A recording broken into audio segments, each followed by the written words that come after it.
What's up, guys? I just watched Guy Ritchie's new movie, Operation Fortune, RDG. I'm not going to say the full thing. I'm going to say Operation Fortune, RDG. This movie was supposed to come out last year, but there's been a lot of controversy surrounding, it's not really controversy, just unfortunate things. One story was, oh, well, the villains were Ukrainian and given the thing on Ukraine and Russia, they didn't want to use them, so they did it over again. Then another thing is, this is the one I more believe, is that it was a crypto company was their distributor, really. One of those crypto fucking companies. And as you know, last year, crypto got fucked. So they didn't have any money to put it out. And after watching this movie, you get a feeling that they wanted to make this into a franchise. And nowadays we have streaming service. We have things like Netflix. Netflix, they give a sequel to anything if it gets good numbers. So it costs $50 million. It's not gonna, it's tracking to do like $7 million at the box office.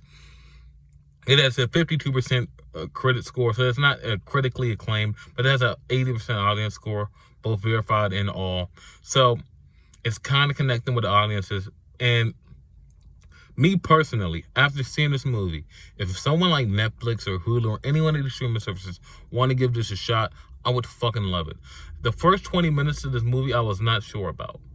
Like, it has the classic Guy Ritchie banter. That's what I love about the Guy Ritchie movies. It's the fucking banter between the characters. It's the fucking banter. What they're gonna say. Not so much. I come to a Guy Ritchie film for the writing, his witty, snappy writing, before I come for any of his like action. But that's just me.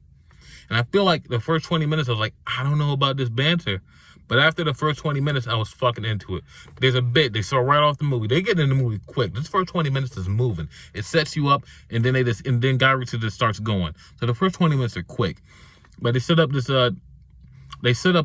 bit between Jason Statham's character and the character just playing like his handler, about how Jason Statham's character spends all the fucking money. He's not a cheap guy. He loves to spend all the money. And as the movie goes on and they keep doing this bit, it just keeps getting better and better. And there's a bit, and there's like a part where the handler's giving them out room keys.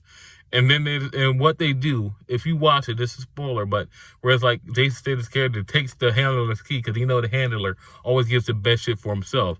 And handler goes, well, how do you know I didn't switch the keys already? And my fucking theater erupted. It was so fucking funny. And that's just phenomenal, great, witty writing. And that's why, like, the first 20 minutes, I didn't know how this was going to turn out. But after those first 20 minutes, man, the writing and the action's so fucking great. Aubrey Plaza's fucking great. She's a bombshell. She looks like she was having the time of her life. Hugh Grant. Who the fuck doesn't love Hugh Grant? Hugh Grant being Hugh Grant, doing Hugh Grant was awesome. Josh Harlett. Well, I hope I'm saying his name right. He played this big top-level movie star that they use as their Trojan horse. He was great. Everything he did was great. I didn't know the first 5 minutes, like the first scene where they're getting him into it, I didn't know. But it worked out, and it was great. So, yeah, overall, I give this about an 8 out of 10. The guy that they had playing JJ, he was a fucking tank. He was awesome. Like, I can really see the roots that they built here to make this a fucking franchise, and I hope that someone like Netflix or Hulu or someone gives it a shot on streaming. Let's see them streaming numbers come in before we just, like, totally throw this to the side. This is Guy Ritchie, man. You know? He just made a fucking $1 billion hit. One of them fucking live-action pieces of shit for Disney. Gave him $1 billion. This motherfucker is a legend. If he comes, like, it's, like, you gotta really look at it. It's very unfortunate what happened to this movie when it comes to distributing it, but this movie is fucking awesome. And some people see the vision. I really want to see this keep going, let's keep these people back together, you know?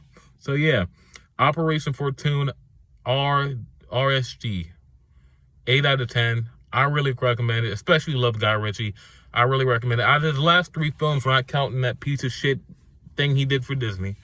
But his last 3 films, The Gentleman, Wrath of Man, and this, I will go The Gentleman first, Operation Fortune second, and Wrath of Man 3. All good films, good to great films, but if I got to go out of the last 3, I put Operation Fortune as his second best out of his last 3 films.